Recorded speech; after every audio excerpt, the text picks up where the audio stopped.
Arestado na si Pangulong Uting Jr. matapos siyang kaladkarin ng Bank of America dahil sa mga umuring maanumalyang transaksyon. Korte Suprema opisyal na nakipagtulungan sa international authorities para sa pananagot sa Pangulo. Ayon sa mga ulat ng Bank of America ay nagsampa ng kaso laban kay Kuting Jr. kaugnay ng mga pinansyal na irregularidad na umabot na sa international level. Dahil dito mabilis na kumilo sa mga otoridad at isinagawa ang pag-aresto sa Pangulo. Kasabay nito nagbahayag ng suporta ang Korte Suprema sa naging desisyon ng mga legal na ahensya na nagsasabing kailangang manaigang batas at hustisya anuman ang estado o posisyon ng mga isang individual. Dahil sa hindi inaasang pangyayaring ito, nagdulot na matinding pagkagulat at pagkabahala ang sitwasyon sa publiko. Maraming nagtanong kung paano ito makakaapekto sa pamahalaan at sa ekonomiya ng bansa. Habang patuloy ang mga legal na proseso, umaasa ang sambayanan na magiging patas at transparent ang investigasyon upang matiyak ang katotohanan at hustisya. At yan nga ang balitang ating pagkakatutukan. Ngunit bago ang lahat, siguraduhin mag-subscribe at ihit ang notification bell para sa patuloy na pagtutok sa mga silap ng bagong balita sa tunay na boses ng masa.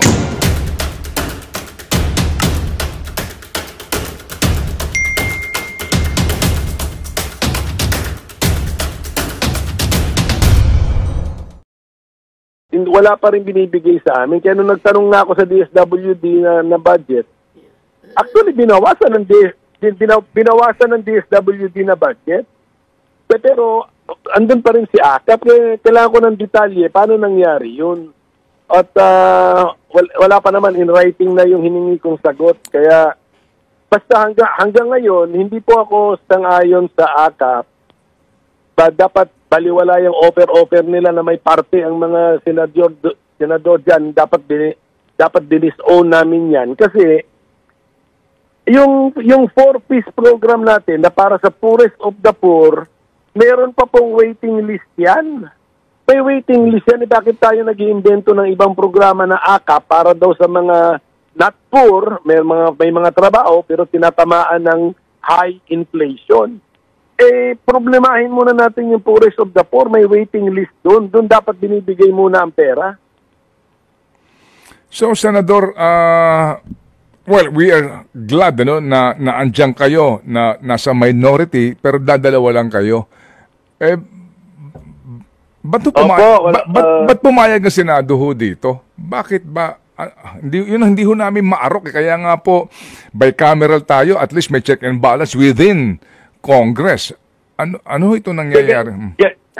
Ganito Manong Ted, kasi kaming dalawa sa minority, bumoto naman kami ng no sa budget Maraming dahilan, hindi lang definitely for AKAP, pero yung mga 21 na bumoto for yes, actually marami nga doon, wala naman sila sa floor nung nagkabutuhan na.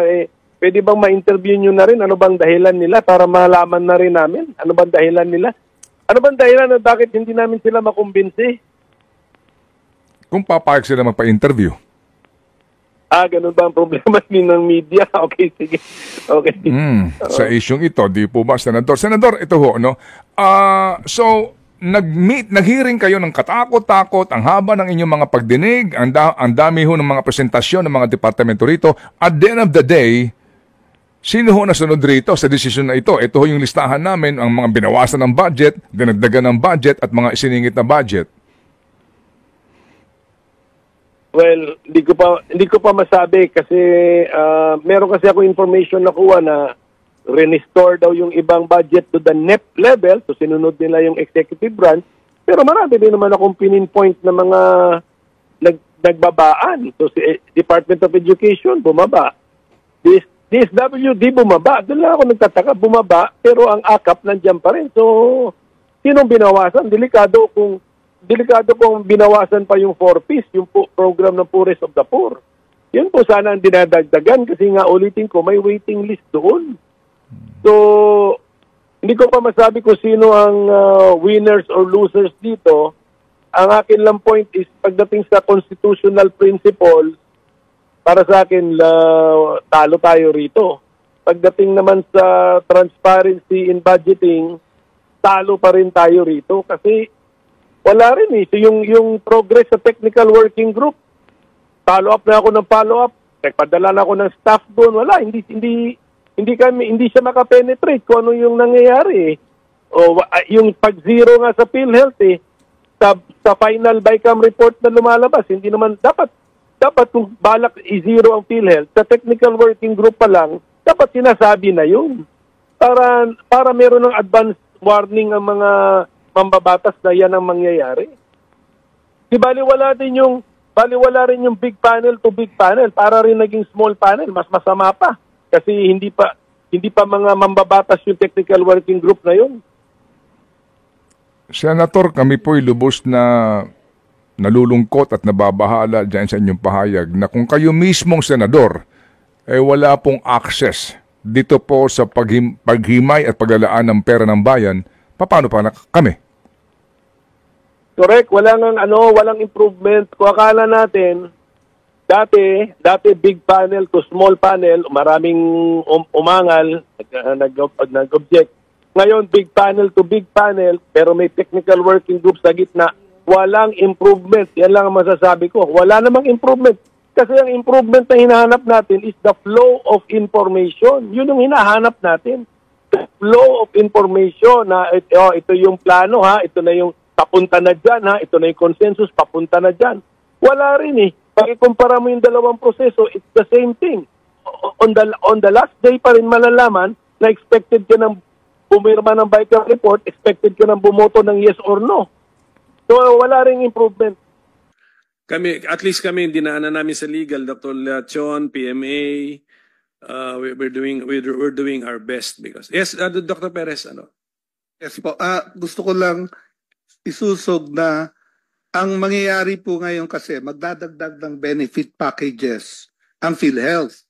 Lalapad po yung gagamit at yung amount mag-i-increase.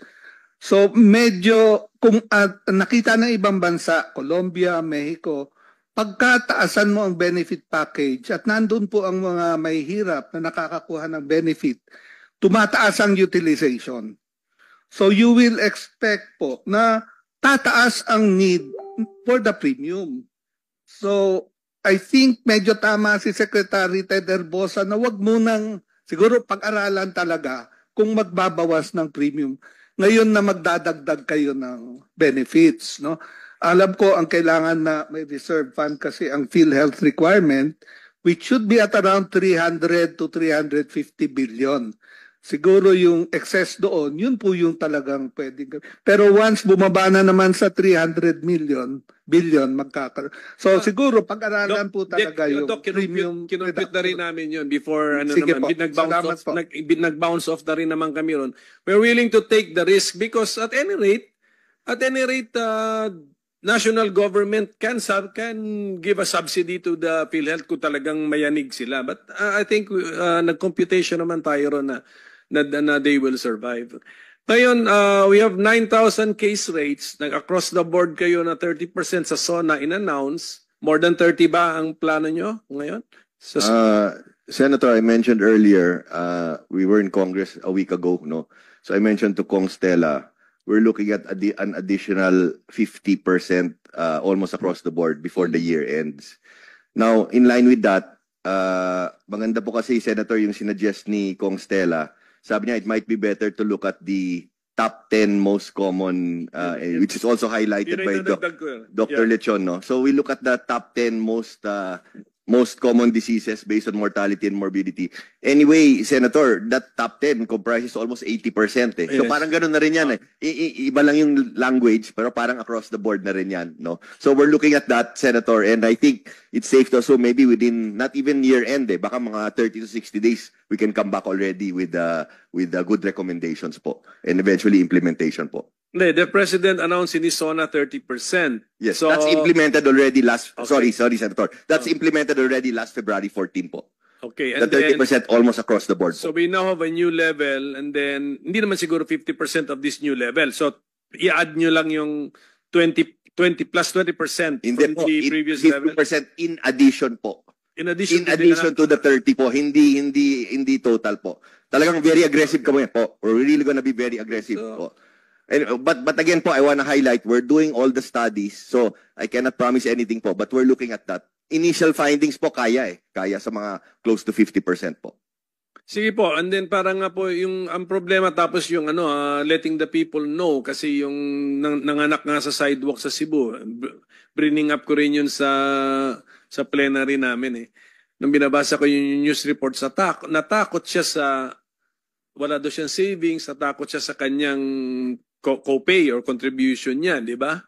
So, although kung government hospital siya pumunta, supposed to be no balance, di ba? No balance NBP, billing. no balance billing. No balance billing. Yes. Senator, if I may, also it was discussed earlier in the hearing, no?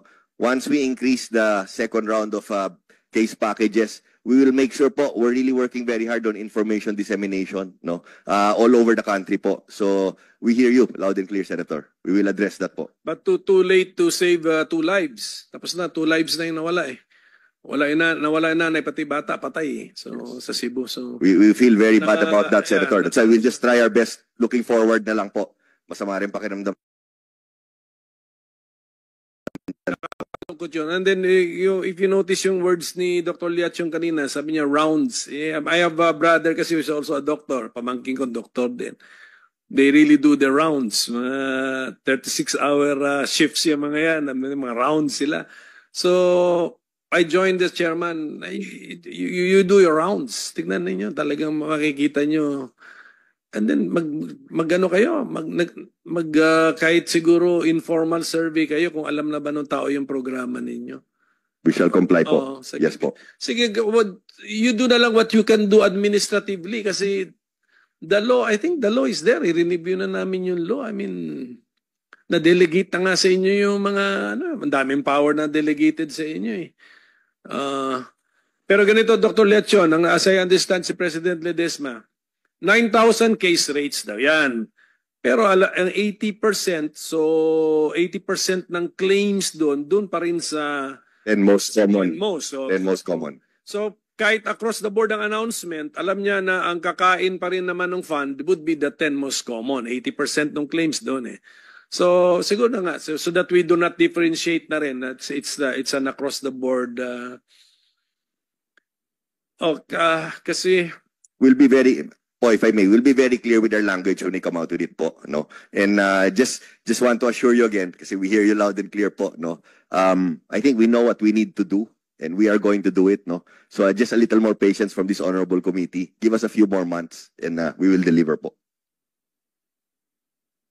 Months pala pinag-usap kasi I just told si Panyero na yung akala ko yung single period of confinement nabasa ko, akala ko na ninyo, inabando, tapos ngayon, issue pa rin ngayon. So, yun po, Mr. Chair, if I may, yung single period of confinement, mas mabilis po yun. I'm talking about, when I say months, I'm talking about the increase across the board of the benefit packages. Yes. Yung second round po, that might take some time kasi we have to thoroughly review that well eh. Pero, we'll work as fast as we can po. Rest assured po. Thank you po. But, kung 9,000 case rates yan, yung 10, ilan ba saan ba tayo mag-concern, Dr. Liatson? Sa 5 most deadly, 8 most deadly, or 10 most deadly? The 10 most, if I may, Senator, the 10 most common diseases based on morbidity and mortality, correct me if I'm wrong, Dr. Lechon, comprise 80% of the total 9,000 case rates. Diba, Doc? Correct me if I'm wrong, please. Of the expenses. Expenditure. Kaya nga itatanong ko nga ilan. Yan ang tanong ko actually. So, i-fix muna natin. What should we be concerned of? Ang 75 to 80% ng deaths sa Pilipinas non-communicable disease or lifestyle diseases. All right. Yan po sir almost $800 billion ang gastos. 5% of our GDP. Ang number 1 pumapatay sa atin ay coronary artery disease, heart attack. Okay? And number 2, ito may cancer specialist tayo. Cancer. Okay. And then number 3, sir, ay stroke dahil sa taas ng alta presyon. Mataas po kasi ang may alta presyon sa atin, 30 million eh. Ang pang-apat, sir, ito because of the changing times, overweight, obesity, we call it metabolic syndrome. Ang dami may diabetes na hypertension. Ang sakit nito, sir, pang mahirap at bata. Hindi na to pang mayaman at matanda. So therefore, ang nagdadialysis, karamihan ay mahihirap. So yan ang pang-apat. Ang panglima, sir, yung chronic obstructive lung disease. And then ang pang-anim, sir, dahil sa paninigarilyo, bronchitis at emphysema. Pang-anim, sir, pneumonia. Hindi, kaya nga. Hindi, nakita ko naman yung chart yes, ko, sir. yung ano mo, table mo eh. Ano nga suggestion ng grupo sa brainstorming ninyo that our programs, Sir, nag-aalay programs, na 10, is 10 okay? 10. yes, sir. Okay. Sir, nag-aalay naman po ako doon sa sinabi ni President Ledesma. Para Pareto Principle, you attack the 20% that will cover the 80%. Yun na po yun eh. Kaya lang, makikita niyo, sir, sa tingin ko lang with due respect to the President, kasi sir siya tumatawag ng meeting with the Philippine Medical Association. Nandito kami lahat na doktor. Mag-summit tayo ng 2 araw, 3 araw. Sasabihin namin yung kailangan nyo. Tawag tayo ng economic experts, actuarials, mathematician, everything. Tapos po kaagad, sir, yun. And then after that, we present it to you. Kaya nga, sir, ang suggestion ko, sana idagdag nyo sa amendment nyo na yung 10 top diseases na yan, budget tayo na kagad ng PhilHealth para hindi makuha ng gobyerno ng idle and sleeping funds. Theoretical question ko. Top 10, agree tayo. Sige, let's focus, concentrate more resources into the top 10 killer diseases. Of the 9,000 case rates, pagka hindi ko kasi sa case rate is the illness, the situation of the patient, right? Yes, sir. How many can we say are linked to the top 10? Kasi gusto ko makita how administratively difficult will it be for you to address the top 10. Yan ang gusto ko makita. Ilan? Kunya sa 9,000 doon, baka may mga sa 9,000 doon. Baka 8,000 doon, hindi naman connected sa top 10. Hindi, wala tayong idea ng gano'n. I mean, just a theoretical discussion lang. Actually, meron, Mr. Chair, I'm just trying to get the details po. But Then, I understand your question, Yes, Senator Coco. my point is, if it is too administratively difficult to prioritize that, I will understand, okay. Pero what if it is not that administratively difficult? Then let's do it. Si Panyero. Pakisagat lang po. Mr. Chairperson, Honorable Senator Pimentel, our approach in increasing the benefits of PhilHealth is two-pronged. We implement the rationalization of the case rates, and that means increasing the package rate of the top 10 diseases. We have already done increase in pneumonia, stroke. We've increased the dialysis package or a session to 156 per year. We have already done increase in bronchial asthma and neonatal sepsis, and we are still going to rationalize these top 10 diseases. On the other hand, we also implement an across-the-board increase of 30%. And as our president has said earlier, we are going to do another round of increase across the board. So our approach in increasing the benefits is two-pronged. This is possible, Mr. Chairperson, Honorable Senator Pimentel. Administratively, yes, this is possible. Mr. Chair, alam mo, ang mali lang doon. President Ledesma and Attorney Santos, ang pakiusap ko sa inyo rito, wag puro study. Pwede actionan nyo naman. Soonest, ASAP. Bilisan nyo po. In fact, Mr. Chair. Not only dito sa top 10 diseases, but sa lahat ng sinasabi ninyong 9,000 case rates. At hindi nyo pa pinipresent kung yung computation ninyo dito sa mga case rates na to. Yung sabi ko kanina, baka 3,000 lang yung ini-increase nyo, 2,000 lang. At saka hinihingi ko muli, hindi yung cross my heart, puro promise. I need your commitment dito sa removal of single confinement policy. Pwede ba natin marinig? Sir. Tatanggalin nyo yung single confinement policy? We commit. When? Kailan po? We commit before month end, Mr. Chair. So, tatanggalin na yan. Before month end, Mr. Chair. And then, Mr. Chair, if I may, just to add, I committed to Congress yung increase in case rates by the end of the year. Ngayon, binalikan ako ng Congress. Sabi na masyadong matagal yan. Gusto nila sana by plenary. So anyway, what we'll do, we're working so hard. We'll try our best. So I think ang safe is within 30 to 60 days po. Hindi kailangan year-end. 30 to 60 days, we'll come back with the increase in benefit package. So ibig sabihin before the month ends? Yung single period of confinement. Yan. Before the end of September, tanggal na yung single confinement policy? Yes po. Okay. Etong case rates, kailan nyo tatasan? 30 to 60 days po. So before the end of Gawin ko ng 60 October? days po, Senator. Before the end of October? Yes po. Before the end of November po. Okay. Benefit packages, expand nyo? Dadagdagan nyo pa? Yan na yun, yung increase in benefit/case packages po. That one po, before the end of November. Yung single period of confinement, before the end of September, before month end. Yun po. Kasama na yung dental? Ito. Not yet po. Yung dental po, before the end of December po. Etong top 10 diseases. So yun, okay. Heart disease, cancer, Yes po. stroke, diabetes, pneumonia, hypertensive disease, respiratory disease, respiratory tuberculosis, other heart diseases, genital and urinary disease. Yeah. So to summarize, Magandang balita ang hatid namin sa inyo ngayong araw. Sa pagtatapos ng aming balitaan, nagbigay kami ng mga mahalagang impormasyon. Maraming salamat sa pagtutok at pagsuporta sa aming programa. Huwag kalimutang manatili sa mga susunod na araw para sa mga bagong balita at mga kwento na dapat nating abangan. Mula sa Boses ng Masa, magandang araw, Pilipinas!